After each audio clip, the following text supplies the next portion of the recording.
후서 8장 9장을 본문으로 살펴보는 은혜와 돈 시리즈의 마지막 시간이 됐습니다. 은혜에 대해서 설교하면 저는 아무 부담이 없겠지만 돈에 대해 설교를 듣는 것은 부담스러운 일이라는 것을 여러분들도 경험하셨는지 모르겠습니다. 고린도 교회에게 예루살렘 교회를 위한 연보의 문제를 말해야 하는 이 사도 바울의 심정도 쉽지 않았던 것 같습니다. 그래서 해야만 하는 이야기를 지난 8장에 이르러서야 꺼내고 있는지도 모릅니다. 고린도 교회 성도들의 회개로 말미암아 이제는 그들과 자신의 관계가 충분히 안전하다고 느꼈기 때문에 8장과 그리고 오늘 9장에서 사도 바울은 좀 더 구체적으로 말하기를 시작을 합니다. 첫째로 참 연보는 억지로 하는 것이 아니고 미리 준비하는 것이다 하는 것입니다. 참 연보는 억지로 하는 것이 아니라 어떻게? 미리 준비하는 것이다. 자, 사도 바울이 제일 먼저 말하는 헌금의 원리가 있어요. 그게 뭐냐면 헌금은 준비되어야 한다. 오늘 본문 9장 1절에서 5절까지 가장 많이 나오는 단어가 뭐냐 하면 준비하였다, 준비하게, 준비하지, 준비하게, 준비하여야 이런 말들이. 그러니까 준비와 관련된 말이 5번 나와요. 헌금은 준비되어야 한다. 특별히 사도 바울은 자신이 고린도 교회에게 이 연보를 1년 전에 부탁을 해서 좀 준비하라. 또 고린도 사람들은 그 말을 들었던 1년 전부터 이 연보를 준비했다는 점을 강조하고 있어요. 자신이 마게도냐 교회들에게 고린도 교회 사람들은 1년간 준비해서 예루살렘 교회를 향해서 줬다고 하는 연보를 했다라고 자랑했다는 사실을 말하고 있는 것입니다. 2절에 보니까 아가야에서는 1년 전부터 준비하였다는 것을 자랑했다. 여기 아가야는 고린도 교회를 표현하는 말이에요. 1년 전부터 준비했다는 이 자랑이 부끄럽게 되지 않기를 바라는 사도 바울의 마음은 단순히 자신이 부끄러움을 당한다이기보다는 고린도 교회 성도들이 실제로 그대로 행함으로 하나님의 은혜의 능력을 보여주기를 바라는 마음이었을 것입니다. 아마도 사도 바울은 고린도 교회를 방문하게 될 때 지금 있는 마게도냐 사람들과 함께 방문하게 될 텐데 그때 마게도냐 사람들이 사도 바울의 자랑을 보게 되기를 기대한다는 거죠. 그래서 사도는 디도와 함께 지난 시간 앞에서 언급했던 두 형제를 먼저 보내면서 연보의 일을 잘 마무리해 주기를 기대하고 있는 것입니다. 자, 사도 바울은 왜 참 연보는 준비되어야 하는가를 5절 하반절에서 이렇게 밝히고 있습니다. 5절을 같이 읽겠습니다. 그러므로 내가 이 형제들로 먼저 너희에게 가서 너희가 전에 약속한 연보를 미리 준비하게 하도록 권면하는 것이 필요한 줄 생각하였노니 이렇게 준비하여야 참 연보답고 억지가 아니니라. 아멘. 자, 여기 사도 바울이 강조하는 것은 뭐예요? 연보가 억지가 되어서는 안 된다는 거죠. 헌금은 억지로 내서는 안 된다는 거죠. 헌금의 아주 중요한 원리 중에 하나가 이겁니다. 억지로 내면 안 된다. 7절에서도 사도 바울은 억지로 하지 말라. 7절 보니까 각각 그 마음에 정한 대로 할 것이요 인색함으로나 억지로 하지 말지니 하나님은 즐겨내는 자를 사랑하시느니라. 억지로 하지 말라. 자, 억지로 하지 않기 위해서는 어떻게 해야 돼요? 헌금은 미리 준비하여야 합니다. 1년 전부터 고린도 교회 성도들이 예루살렘 교회 성도들을 사랑하는 마음으로 자신들이 얼마나 하나님 앞에 드릴 수 있을지를 생각하고 마음의 결정에서 일정하게 드려왔다면 바울 사도가 온다고 갑작스럽게 부산을 떨면서 헌금할 필요는 없었을 거라 이 말이지. 그런 의미에서 여러분, 저와 여러분 오늘 우리가 매주일 공예배 때 드려지는 헌금이나 11조나 모든 헌금은 미리 준비해서 드려야 은혜가 될 줄 믿습니다. 미리 준비하셔야 한다. 그리고 바울 사도는 고린도전서에서 이걸 구체적으로 당부한 적이 있어요. 고린도전서 16장 1절 2절을 같이 읽겠습니다. 성도를 위하여는 연보에 관하여는 내가 갈라디아 교회들에게 명한 것 같이 너희도 그렇게 하라.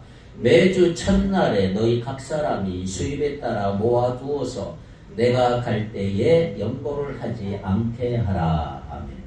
하나님께 드릴 것을 미리 준비하지 않으면 나중에 드릴 것이 남지 않아요. 부족하게 돼요. 늘 내가 쓰기에도 언제나 부족하기 때문인 것입니다. 미리 준비해야 기꺼이 즐거운 마음으로 생각하고 결정해서 드릴 수가 있는 거예요. 그렇습니다. 헌금은 준비되어야 한다. 억지로 내지 않아야 한다는 것은 강단에서 말씀을 전하는 목사의 태도와도 연관이 있어요. 억지로 내지 않게 하려면 헌금을 강요하지 않아야 하고요. 헌금은 강요될 수도 있는 것이 아니기 때문입니다. 그럼에도 불구하고 오늘날 많은 교회가 일꾼을 세워요. 일꾼을 세운다는 명목으로 일정 액수를 직분별로 할당하여 준다든지 또는 목표액을 n분의 1로 나누어서 내라고 강요하는 태도는 아주 성경적이지도 않고 하나님이 절대로 기뻐하지 않는 것입니다. 하나님을 아는 지식이 없어서 망한다는 호세아 선지자의 말씀은 오늘날에도 똑같은 진리의 진. 여러분 하나님을 아는 지식이 많아지기 바라요. 호세아 4장 6절에 이렇게 말합니다. 내 백성이 뭐가 없어요? 지식이 없으므로 망하는도다. 내가 지식을 버렸으니 나도 너를 버려 내 제사장이 되지 못하게 할 것이요. 내가 내 하나님의 율법을 잊었으니 나도 내 자녀들을 잊어버리리라. 6장 6절에는 이렇게 기록이 되어 있어요. 나는 인애를 원하고 제사를 원치 아니하며 번제보다 뭘 원해요? 하나님을 아는 것을 원하노라. 하나님을 아는 지식이 없는 신앙은 신앙이 아니에요. 지옥에 가는 게 두려워서 믿는 신앙, 세상에서 물질 축복받아서 한번 잘 살아보기 위해 투자하는 셈치고 헌금하는 신앙, 그 참된 신앙이 아니에요. 이런 식의 가르침은 많은 사람으로 하여금 하나님이 기뻐하지 않으시는 헌금을 하게 할 수도 있는 거지. 그리고 이렇게 하는 것은 언제나 거짓 교사들의 특징이었던 거지. 왜냐하면 거짓 교사들의 목표는 더 많은 돈을 거두는 거예요. 그들은 성도들을 생각하지 않아요. 성도들을 향한 간절한 마음도 없고 오직 자기 주머니에만 관심을 가지는 거예요. 이렇게 헌금을 강요함으로써 하게 된다면 억지로 하는 태도를 벗어나기 어려울 것입니다. 또 설령 축복받기 위한 수단으로서 헌금을 하는 것도 억지로 드렸다고 말할 수는 없을지라도 하나님을 향한 사랑과 진정한 기쁨에서 드리는 헌금은 절대로 될 수가 없는 거예요. 그렇습니다. 여러분, 헌금은 이렇게 드려질 수도 없고 그렇게 드려줘서도 안 되는 거예요. 이것이 바로 성령께서 바울 사도를 통해 주신 하나님의 말씀이 가르치는 아주 귀한 원리라고 할 수가 있는 것입니다. 두 번째, 풍성한 축복은 풍성하게 나누어져야 합니다. 자, 여기서 용어들을 좀 이해하는 것이 여러분 본문의 의미를 파악하는데 아주 중요하다고 할 수가 있죠. 자, 오늘 본문에서 가장 많이 사용되는 단어는 연보라는 단어입니다. 연보.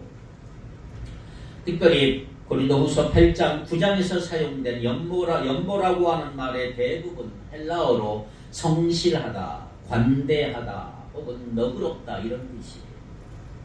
너그럽다, 관대하다는 의미에서 연보라는 말이 사용이 됐습니다. 이것은 하나님께 바친다는 성격이 강조되는 어떤 예물이나 헌금이라는 개념보다는 이 연보라는 말은 뭐냐 하면 형제들과 좀 풍성하고 넉넉한 사랑을 나눈다는 의미가 강합니다. 그러니까 일종의 구제 헌금이라고 할 수가 있죠. 모금이라고 할 수가 있어요. 바울 사도가 모금을 하고 있는 이 연보는 예루살렘 교회 형제들을 돕기 위한 일종의 구제 헌금 같은 성격을 가진 돈이에요. 이런 점에서 연보는 넓은 마음, 관대한 마음으로 드려지는 것이 합당하다는 거죠. 형제를 향한 아낌없는 사랑에서 나오는 것이어야 하고 그것은 또한 관대하고 풍성한 재정이 될 것이기 때문인 것입니다.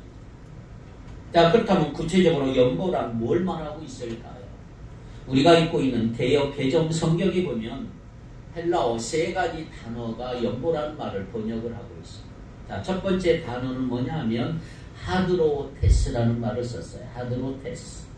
이건 8장 20절에 나온 연보라는 말을 하드로테스로 번역을 했습니다. 자, 이 말은 후함, 풍성함이라는 의미예요. 헌금은 하나님에 대한 풍성한 사랑의 표시여야 함을 의미하고 있는 거죠. 우리가 사랑하는 사람에게 무엇을 줄 때 아까운 마음이 없는 것처럼 내가 사랑하는 하나님 앞에 드릴 때에는 우리의 마음이 풍성하게 드려야 한다는 거죠. 두 번째 단어는 하폴로테스라는 말이 있어요. 하폴로테스는 오늘 본문 9장 11절, 9장 13절의 이 연보가 하폴로테스를 번역한 것입니다. 이 단어의 뜻은 성실함, 진실하다 이런 뜻이 있어요. 그러니까 헌금은 성실한 삶을 통해서 얻어진 물질을 진실한 마음으로 드려야 한다는 것을 의미하고 있는 거죠. 그 다음에 세 번째 단어가 가장 중요한 단어, 가장 많이 쓰는 단어예요.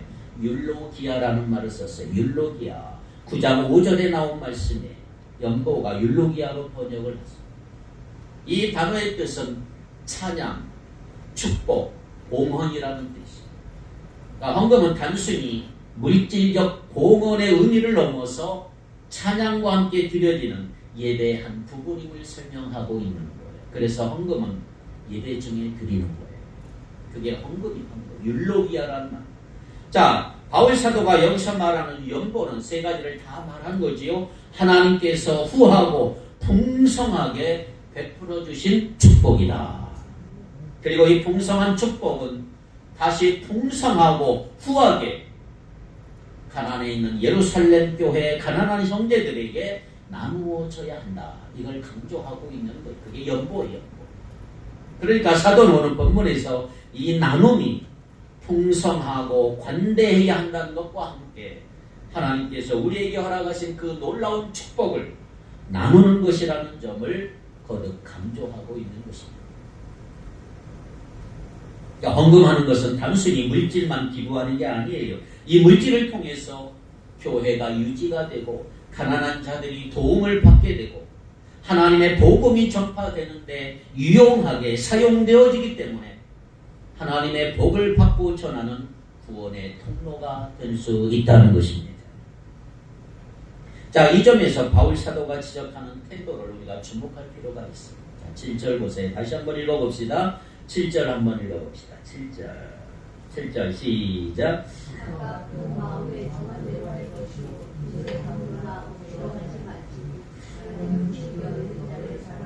자, 헌금 드리는 태도 인색함으로나 억지로 하지 말지니 그랬어요.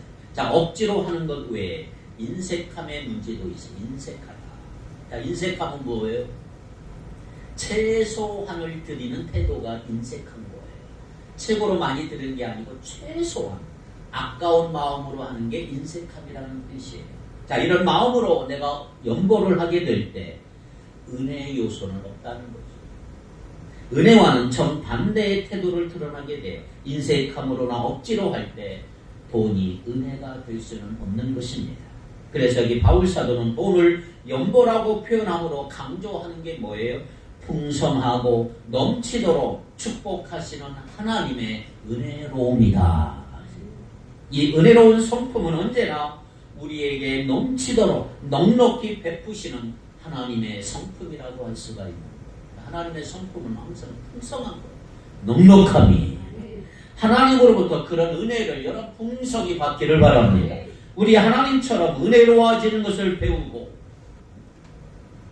인색함, 계산하는 마음, 아까운 마음과는 거리가 먼 거예요. 풍성함. 이걸 미리 보여주는 것이 6절이에요. 자, 6절을 같이 한번 읽겠습니다. 시작. 이것이 곧 적게 심는 자는 적게 거두고 많이 심는 자는 많이 거둔다 하는 말이로다. 아멘. 자, 바울 사도는 농사의 원리에 빗대어서 연보에 대해서 설명하고 있어요. 자, 이 맥락에서 적게 심는다는 말은 무슨 말일까요? 인색하게 심는다 이 말이에요. 인색하게. 최소한으로 심고 아까운 마음으로 심는다는 거예요. 그런데 많이 심는다는 말은 뭐지요? 풍성하게, 넉넉하게 심는다 이 말이에요. 여기서 인색함과 풍성함은 드리는 액수의 적고 많음을 의미한다기보다는 태도의 문제입니다. 태도의 문제. 마음의 문제를 더 강조하고 있습니다. 풍성한 축복을 받았다고 여기는 사람은 그 마음과 태도에서 풍성하게 나눌 거예요. 그런 사람은 더 많은 것을 거두게 될 줄 믿습니다. 세 번째, 마음에 정한 대로 기쁨으로 하는 연보예요. 마음에 정한 대로. 여러분 풍성함을 누리는 여러분 열매의 삶이 되길 바라요. 근데 풍성함의 원리는 뭐냐면 무조건 많이 하라는 게 아니에요. 자, 바울사도는 매우 조심스럽게 7절에서 각각 그 마음에 뭐한 대로 한다? 정한 대로 할 것이요. 자, 이것도 준비되지 않을 때 충동적으로 드리게 되는 위험을 알려주고 있는 거예요. 자, 여러분 감정적인 사람들은 은혜 받았다고 순간에 감동을 받은 대로 충동적으로 헌금을 작정하거나 드리는 사람들이 있어요. 그러나 하나님께 드리는 헌금이나 가난한 형제를 돕는 연보는 충동적으로 드려져서는 안 된다는 거예요. 준비되어야 하고 마음에 정하여 드려져야 한다는 거예요. 마음에 정하고 드려야 즐겁게 드릴 수가 있는 거죠. 7절 하반절에 하나님은 즐겨내는 자를 사랑하시느니라. 여러분 이 말씀을 혹시라도 하나님은 많이 내는 자를 사랑하시느니라라고 읽으면 안 돼요. 어느 자를 사랑하세요? 즐겨내는 자를 사랑하시느니라. 앞에서 본 대로 내 마음이 은혜의 풍성함을 드러내는가의 문제라고 할 수가 있죠. 태도의 문제. 그것이 즐겨내는 자라고 표현하고 있는 거죠. 마음에 정한 것을 내기를 소원했고 은혜를 구했는데 그것을 낼 수 있게 된 사람의 마음은 얼마나 즐겁고 감사함이 넘치겠습니까? 이 말씀은 그런 의미를 전달하고 있는 거예요. 마음에 정한 대로 기쁨으로 하는 헌금, 그런 연보여야 하나님은 받으실 줄 믿습니다. 하나님 기쁘게 받으신다. 그런 마음을 기쁘게 받으신다. 자, 네 번째로 은혜의 황금 사실을 말씀드리고 싶어요. 자, 6절로 15절에 바울 사도가 은혜와 돈에 대해서 말하는 본문의 가장 결정적인 중요한 부분이 6절로 15절이에요. 여기서 바울 사도가 말하는 것이 과연 뭔가? 돈이 아니라 은혜였구나라고 하는 것을 우리는 깨닫게 돼요. 이 본문의 주제를 그래서 은혜의 황금 사실이라. 돈을 의미하는 황금이 아니고 은혜의 황금 사실이라고 말하는 이유는 뭐냐면 왜 사실이라고 했느냐? 하나가 다른 결과를 낳고 또 다른 결과로 꼬리를 물고 이어지는 것이기 때문에 사실이다. 자, 8절을 보세요. 자, 8절 한번 잘 생각하면서 한번 읽어봅시다. 시작. 하나님이 능히 모든 은혜를 너희에게 넘치게 하시나니 이는 너희로 모든 일에 항상 모든 것이 넉넉하여 모든 착한 일을 넘치게 하려 하심이라. 하나님께서 넘치도록 주시는 은혜는 오늘 우리 그리스도인들이 행하는 모든 봉사와 행동의 유일한 출발점이라고 할 수가 있는 거예요. 우리가 시작한 게 아니에요. 우리의 모든 선함의 출발점에는 하나님이 계십니다. 9절 10절 시작. 기록된 바 그가 흩어 가난한 자들에게 주었으니 그의 의가 영원토록 있느니라. 함과 같으니라. 심는 자에게 씨와 먹을 양식을 주시는 이가 너희 심을 것을 주사 풍성하게 하시고 너희 의의 열매를 더하게 하시리니. 아멘. 자, 이 9절 보세요. 이것은 시편 112편 9절을 인용한 거예요. 풍성한 나눔이 하나님의 종의 특성이다. 하나님의 의를 드러내는 일이다. 이렇게 말하고 있어요. 그 10절에 보니까 하나님께서는 심는 자에게 뭘 주세요? 심을 것을 주시되 어떻게 주신다? 풍성하게 주신다. 왜? 의의 열매를 더 맺게 하시려고. 그렇습니다. 의의 열매가 무성하게 하려 하시려고 심을 것을 하나님이 넉넉히 풍성히 주신다. 우리가 가진 것은 하나님께서 우리에게 풍성히 심으라고 주셨다는 말이에요. 그래서 우리는 풍성히 심을 수가 있는 거예요. 할렐루야. 자, 이 맥락에서 8절을 다시 한번 읽어보세요. 8절입니다. 시작.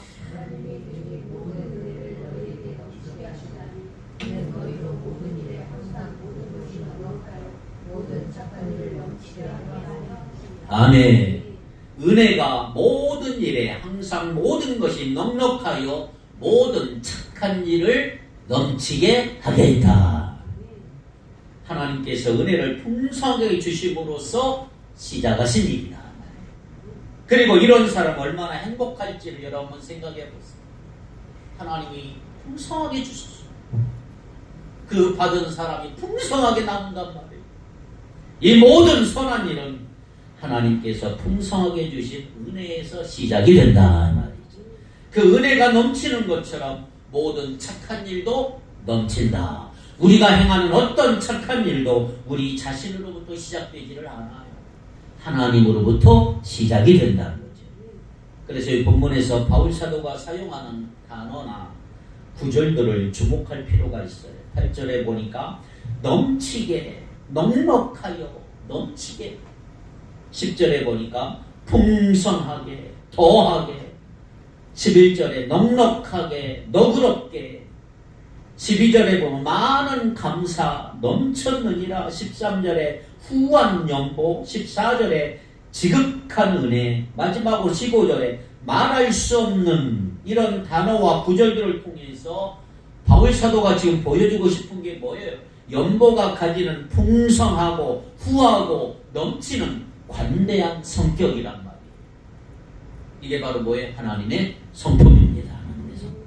후하고 관대하고 풍성하고 넘치는 하나님의 성품. 하나님이 주시는 넘치는 은혜가 착한 일을 넘치게 하게 한다는 말이죠. 은혜가 하는 일은 이것만이 아니에요, 여러분. 마게도냐 교회의 성도들이 경험했듯이 하나님의 넘치는 은혜는 모든 일에 넉넉하여 너그럽게 연보를 하게 했다는 거지요. 11절 같이 한번 읽어봅니다. 11절입니다. 너희가 모든 일에 넉넉하여 너그럽게 연보를 하면 그들이 우리로 말미암아 하나님께 감사하게 하는 것이라. 고린도 교회가 모든 일에 넉넉하게 너그럽게, 예루살렘 교회가 어려우니까 너그럽게 풍성하게 했어요. 자, 고린도 교회의 너그러운 연보는 세 가지 결과를 가져왔어요. 첫째는 11절 하반절에 보듯이 그들이 우리로 말미암아 하나님께 뭐 했어요? 감사하게 하는 것이다. 그들이 누구의? 예루살렘 교회 성도들이에요. 예루살렘 성도들이 감사가 넘치게 될 것이다. 또 하나의 결과 12절 봅니다. 12절에 이 봉사의 직무가 성도들의 부족한 것을 보충할 뿐만 아니라 사람들이 하나님께 드리는 많은 감사로 말미암아 넘쳤느니라. 이 넘치는 연보는 예루살렘 성도들을 실제적으로 도왔던 것이요. 그들의 경제적인 부족함을 채워준 거예요. 그래서 다시 한번 이 사도는 바울은 사람들이 하나님께 드리는 많은 감사가 넘친다.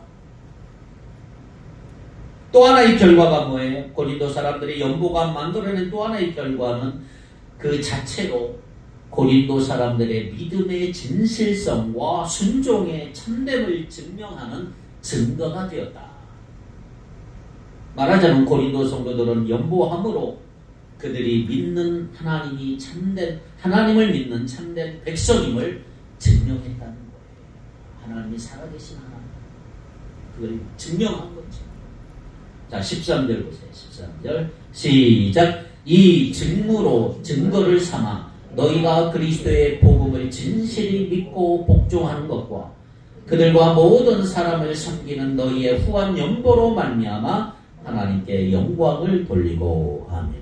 여기 상반절이 말하는 그거에 이 증거를 삼아 너희가 고린도 교회 성도들이 그리스도의 복음을 진실히 믿고 믿었어. 그리고 그 연보라고 하는 믿음과 복종의 증거로서 그들은 궁극적으로 하나님께 영광을 돌리는 것입니다. 자, 하나님의 넘치는 은혜로 시작한 황금 사슬은 이렇게 끝나지 않습니다. 11절 12절에 말한 이 넘치는 감사는 다시 고린도 교회를 위한 예루살렘 성도들의 기도와 사모하는 마음으로 이어지는 것을 볼 수가 있습니다. 고린도 교회는 연보를 했고 예루살렘 교회는 그 연보를 받고 너무나 감사해서 기도하고 하나님께 영광을 돌렸더라. 이게 자꾸 이어지는 것, 이어지는 것. 자, 14절 시작. 또 그들이 너희를 위하여 간구하며 하나님이 너희에게 주신 지극한 은혜로 말미암아 너희를 사모하느니라. 물질적 지원을 받은 예루살렘 교회는 고린도 교회를 위해서 기도하기 시작한 거예요. 가난한 우리를 위해서 고린도 교회가 1년 전부터 연보를 준비해서 드렸구나. 얼마나 감사합니다. 기도하기 시작하고 고린도 교회를 향한 마음이 간절해진단 말이에요. 얼굴들은 한 번도 보지 못했지만 같은 믿음 안에 신앙 안에서 형제 사랑, 하나님의 사랑이 경험되어지는 것입니다. 이것은 다시 사도 바울의 감사로 이어져요. 감사. 15절입니다. 15절 말할 수 없는 그의 은사로 말미암아 하나님께 감사하노라. 잘 보세요. 여기서 사도 바울이 감사한다고 말하는데 물론 그것은 고린도 성도들이 예루살렘 성도들을 위한 연보를 넘치도록 후하고 풍성하게 했기 때문에 감사하지만 근데 사도 바울은 분명하게 이렇게 말했어요. 말할 수 없는 그의 은사로 말미암아 감사한다. 자, 말할 수 없는 그의 은사가 뭘 가리킬까요? 무엇이 아니라 누구입니다. 누구. 말할 수 없는 그의 은사는 바로 예수 그리스도예요. 하나님께서 우리에게 가치로 환산할 수 없는 선물을 무하게, 후한하게, 관대하게, 넘치도록 풍성하게 주셨는데 그분이 누구예요? 하나님의 독생자 예수 그리스도다. 그리고 고린도 사람들은 이런 은사, 선물을 받은 자답게 하나님을 닮아서 그렇게 예루살렘 성도들을 위하여 값진 선물을 하게 된 거예요. 이것을 생각할 때 바울 사도는 감사하지 않을 수가 없는 감사합니다. 교회가 하나님을 닮아가기 때문인 것입니다. 자, 그 다음에 오는 것이 무엇이 올까요? 자, 이렇게 순환이 돼요. 바울의 감사는 8절에서 말한 것처럼 다시 모든 성도들에게 하나님의 넘치는 은혜를 경험하게 할 것이다. 그리고 다시 8절 하반절에서처럼 모든 착한 일을 넘치게 하게 할 것이다. 다시 은혜의 황금 사슬은 꼬리에 꼬리를 물고 계속 이어지게 될 것이다. 얼마나 영광스러운, 얼마나 복되고 행복한 일이 계속 이어지는 이러한 일. 자, 그러면 다섯 번째로 헌금에 대한 성경적 원리는 뭐냐? 이 모든 것 하는 것을 우리는 두 가지로 나누어 생각을 해보십시오. 먼저 눈에 보이는 것, 그것은 돈이죠. 고린도 성도들은 예루살렘 성도들에게 뭘 보냈어요? 돈을 보냈어요. 모금, 연보를 보냈어요. 그 연보, 풍성한 나눔이라 그랬어요. 풍성한 나눔. 그러나 눈에 보이지 않는 게 있어요. 두 번째, 뭐예요? 그게 은혜입니다. 은혜. 이 모든 것을 가능하게 한 것은 돈이 아니라 은혜다. 은혜 없는 돈은 재앙이에요. 재앙. 그러나 은혜가 주어질 때 돈은 축복이 되는 거예요. 돈과 은혜, 은혜와 돈은 우리 믿는 그리스도인들에게는 대단히 중요한 조합이라고 할 수가 있어요. 자, 그동안 4주 동안 제가 본문을 통해서 말씀드린 특정한 상황, 그것은 예루살렘 교회를 위한 돈, 연보라고 하는 상황이 고린도 교회가 1년 동안 정성을 다하여 준비한 돈을 너무너무 힘든 예루살렘 교회를 향해서 헌금을 해줬습니다. 자, 여기서 우리는 하나님께 드리는 헌금이라고 하는 영역으로 확대해서 적용할 수 있는 원리를 몇 가지 말씀드리고 싶어요. 첫째, 헌금은 기쁨에서 나와야 합니다. 헌금은 기쁨으로 나와요. 즐거움에서 나오는 헌금. 7절을 다시 한번 봅시다. 7절 시작. 각각 그 마음에 정한 대로 할 것이요 인색함으로나 억지로 하지 말지니 하나님은 즐겨내는 자를 사랑하시느니라. 충동이 아니라 준비가 필요해요. 중동에서 하면 많이 할지는 모르겠어요. 성격 따라 하는 거. 그러나 나중에 시험 드는 일이 발생할 수가 있어요.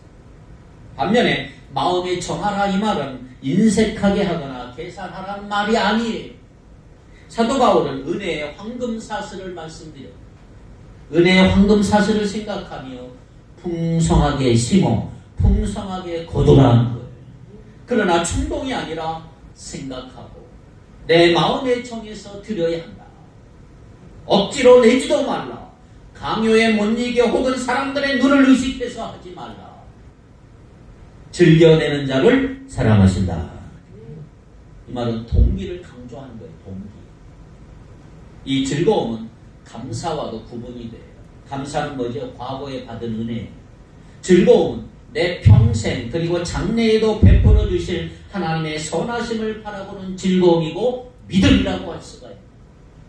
내가 얼마 드렸다는 나 자신의 의가 되지 않으면서도 넘치도록 풍성하게 베푸시기를 기뻐하시는 하나님처럼 나도 이 거룩하고 신령한 기쁨에 동참하는 은혜를 누리는 것입니다.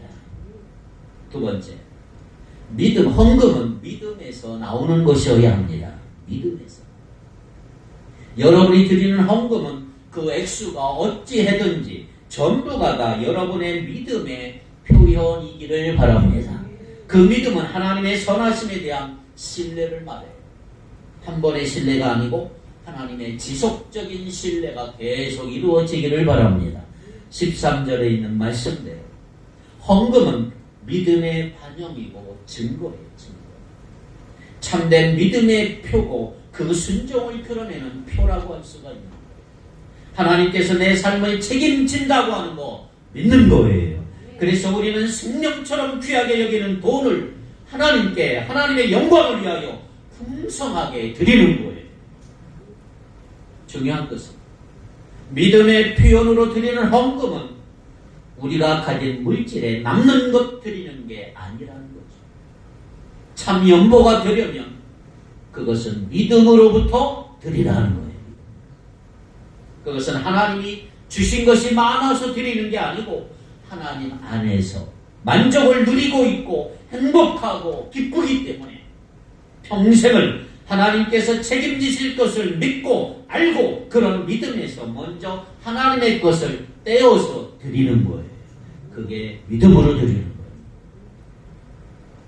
세 번째, 마지막으로 언급하고 싶은 것은 헌금은 사랑에서 나오는 것이어야 한다. 하나님은 은혜 베푸시기를 기뻐하신 분이에요. 그리고 우리들의 사랑은 하나님의 사랑 안에서 우리가 누리는 기쁨과 만족에 흘러 넘치며야 한다는 거죠. 이렇게 될 때 형제를 향한 우리의 사랑은 의무가 아니라 기쁨이 되는 거예요. 기쁨.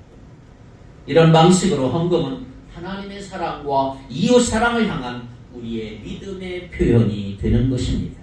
고린도 교회 성도들은 이 연보가 예루살렘 교회 성도들을 위한 것이었어요. 그것은 바로 하나님의 사랑, 이웃 사랑을 믿음으로 표현한 것입니다.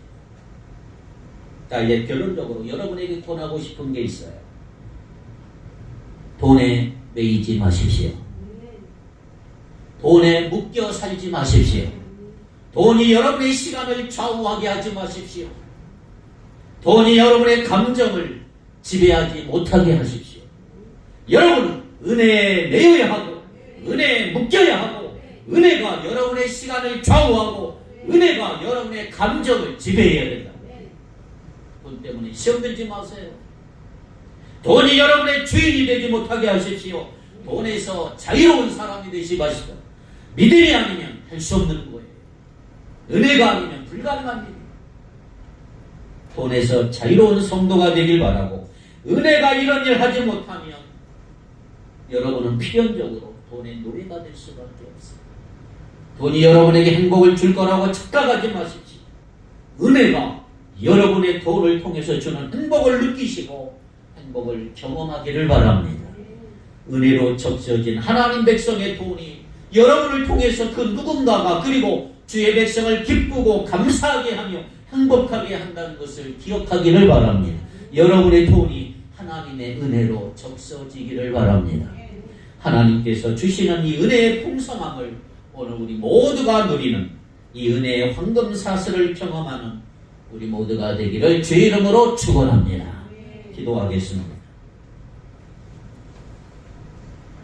하나님 아버지, 우리가 이웃을 돕는 것은 그로 인해 하나님의 영광과 구원하심이 나타나기 때문인 줄 믿습니다. 오늘 주신 말씀을 가슴에 깊이 새기고 하나님께 받은 구원의 은혜가 우리에게 머무는 것이 아니라 사도 바울과 같이 널리 그리스도의 향기가 되어 퍼져나가는 역사를 이루는 복음의 일꾼들이 되기를 간절히 원합니다. 우리에게 주어진 물질이 모두 주께로부터 왔음을 입술로만 고백하는 것이 아니고 구제함으로 고백하는 삶을 살게 하여 주옵소서.